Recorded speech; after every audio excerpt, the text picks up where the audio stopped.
तो सबसे पहले है कलमा। कलमा किसे कहते हैं? बामानी लफ्ज़ को कलमा कहते हैं।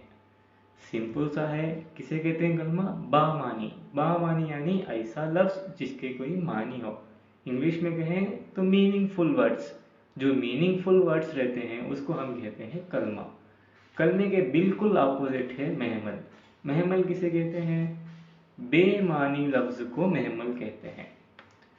बामानी यानी मीनिंगफुल वर्ड्स, बेमानी यानी मीनिंगलेस वर्ड्स, ऐसे अल्फाज जिसकी कुछ मानी नहीं रहती उसको हम कहते हैं महमल। मिसाल के ज़रिए समझें तो आसानी से समझ में आ जाएगा। तो चलिए मिसाल के ज़रिए समझते हैं। मिसाल के तौर पर देखिए, चाय वाय, कपड़े वपड़े, पानी वानी वगैरह। इधर देखिए चाय।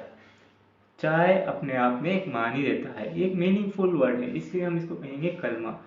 जबकि इसके बाजू में जो वाय आया है, वाय के कुछ भी मीनिंग नहीं है, ये बेमानी लफ्ज़ है, मीनिंगलेस वर्ड है, इसको हम कहते हैं महमल। अब इसमें बताइए कलमा क्या है। इसमें होगा कपड़े। कपड़े जो है कलमा होगा, जो हम पहनते हैं इसके मानी है।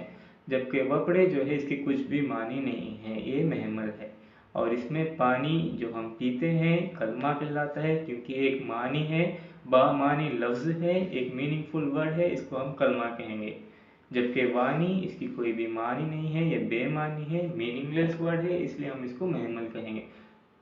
वगैरह और भी इसके मिसालें हैं। तो चलिए कलमे के अक़साम के बारे में पढ़ते हैं। कलमा। कलमे के दो अक़साम हैं, एक मुस्तकिल कलमा, दूसरा गैर मुस्तकिल कलमा। कलमे के दो अक़साम हैं, मुस्तकिल कलमा और दूसरा जो है गैर मुस्तकिल कलमा। मुस्तकिल कलमा किसे कहते हैं? ऐसा लफ्ज़ जो बगैर किसी दूसरे कलमे की मदद के अपने मानी आप दे। यानी ऐसे लफ्ज़ों की बात कर रहे हैं जिसको दूसरे कलमे की ज़रूरत नहीं है, वो अपने मानी आप दे सकता है। अब इसको शॉर्टकट में भी एग्ज़ाम से लिख सकते हैं कि ऐसा लफ्ज़ जो अपने मानी आप दे मुस्तकिल कलमा कहलाता है। मिसाल के ज़रिए समझते हैं। मिसाल के तौर पर देखिए, किताब और घर। किताब ये अपने आप में एक मानी है, जो हम पढ़ते हैं किताब, इसको दूसरे कलमे की ज़रूरत नहीं है। घर ये भी अपने आप में एक मानी रहता है। ऐसे आप बहुत सी मिसालें, जैसे चार मीनार है, ये भी एक मीनिंगफुल वर्ड है। किताब, घर, उठो, जाओ, ये सब जो है मीनिंगफुल वर्ड्स हैं। या सिंपल से कहें तो जो भी इस्म में आते हैं, जो भी नाम होते हैं, वो सब जो है मुस्तकिल कलमे में आ जाते हैं। उसके बाद है गैर मुस्तकिल कलमा। ऐसा लफ्ज़ जो अपने आप से कोई मानी ना दे, ये बिल्कुल मुस्तकिल कलमे के अपोजिट है। मुस्तकिल कलमा किसे कहते हैं? अपने आप से मानी दे, उसको कहते हैं मुस्तकिल कलमा। जबकि गैर मुस्तकिल कलमा अपने आप से कोई मानी नहीं देता, लेकिन जब दूसरे कलमात के साथ आए तो मानी दे। ये जो है अपने आप से मानी देता है, लेकिन ये दूसरों पर निर्भर है, यानी दूसरों पर इन्हिसार करता है। ये अपने आप से कोई मानी नहीं देता, दूसरे कलमात के साथ ही मानी देता है।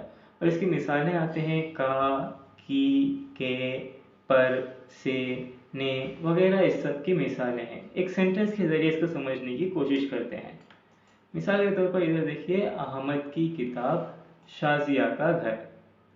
अब अहमद की किताब में देखिए की, और शाजिया का घर में है का। की अगर हम एक वर्ड ले लें, की अगर अलग से वर्ड ले लें तो की कुछ भी मानी नहीं है, ये एक बेमानी लफ्ज़ है। और का, इसको भी अगर हम अलग से ले लें तो इसकी भी कुछ मानी नहीं है। लेकिन जब ये की दूसरे कलमात यानी अहमद और किताब, अगर आप ऐसे भी देख सकते हैं कि की एक गैर मुस्तकिल कलमा है, जब ये मुस्तकिल कलमे यानी अहमद और किताब के साथ जुड़ जाता है तो इसके मानी आ जाते हैं। गैर मुस्तकिल कलमा किसे कहते हैं? अपने आप से मानी ना दे। की अपने आप से कोई मानी नहीं देता, की कोई मानी नहीं है, लेकिन जब ये दूसरे कलमात अहमद और किताब के साथ जुड़ जाता है या दूसरे कलमों के साथ आ जाता है तो इसकी मानी आ जाती है कि किताब किसकी है।